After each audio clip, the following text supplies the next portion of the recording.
एक समय की बात है। एक बड़े नगर में एक सेठ जी रहते थे। सेठ जी के पास अथाह धन संपत्ति थी। मान सम्मान की कोई कमी नहीं थी।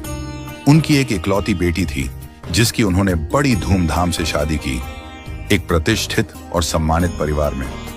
लेकिन दुर्भाग्यवश विवाह के कुछ समय बाद ही बेटी का भाग्य बदल गया। उसका पति जुआरी और शराबी निकला। धीरे धीरे उनके घर की सारी संपत्ति नष्ट हो गई। बेटी की यह हालत जानकर सेठानी जी का हृदय व्यथित हो उठता था। वो रोज सेठ जी से कहती, आप तो सैकड़ों लोगों की सहायता करते हैं, लेकिन अपनी बेटी की मदद क्यों नहीं करते? वह अपनी ही किस्मत से जूझ रही है। सेठ जी शांत भाव से उत्तर देते, जब उसके भाग्य का समय आएगा, मदद स्वयं चलकर उसके पास पहुंचेगी। एक दिन सेठ जी किसी कार्यवश नगर से बाहर गए हुए थे। उसी दिन संयोग से उनका दामाद उनके घर आ पहुंचा। सेठानी जी ने उसका आदर सत्कार किया। मन में सोचा, अब तो यही सही मौका है बेटी की कुछ सहायता करने का। उन्होंने एक उपाय निकाला। मोतीचूर के लड्डू बनवाए और उनमें छिपा कर रख दी सोने की अशर्फियां। जब दामाद विदा होने लगा तो सेठानी जी ने प्रेमपूर्वक उसे 5 किलो शुद्ध घी के मोतीचूर के लड्डू उपहार में दे दिए।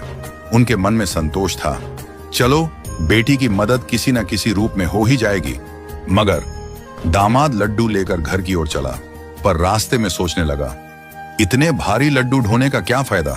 बेहतर है यहीं किसी मिठाई वाले को बेच दूं। उसने पास की मिठाई की दुकान पर जाकर वे सारे लड्डू बेच दिए और जो पैसे मिले वो जेब में रख लिए। उधर सेठ जी उसी दिन लौट रहे थे। रास्ते में मिठाई की दुकान पर रुके और लिए कुछ मोतीचूर के लड्डू खरीद ली। संयोगवश वही लड्डू सेठ जी को मिल गए जो कुछ ही समय पहले दामाद बेचकर गया था। सेठ जी लड्डू लेकर घर पहुंचे और हंसते हुए बोले, देखो भाग्यवान, आज मैं तुम्हारे लिए बाजार से ताजे लड्डू लाया हूं। सेठानी जी ने जैसे ही पैकेट देखा, उनकी आंखें हैरानी से फैल गईं।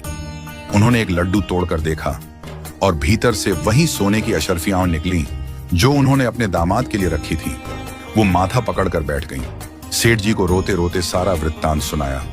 सेठ जी मुस्कुराए और बोले, मैंने पहले ही कहा था भाग्यवान, जब उसके भाग्य का समय आएगा तो सहायता खुद चलकर उसके पास पहुंचेगी। देखो, न वो अशर्फियां उसके भाग्य में थीं और न ही मिठाई वाले के। इसलिए कहते हैं, भाग्य से ज्यादा और समय से पहले किसी को कुछ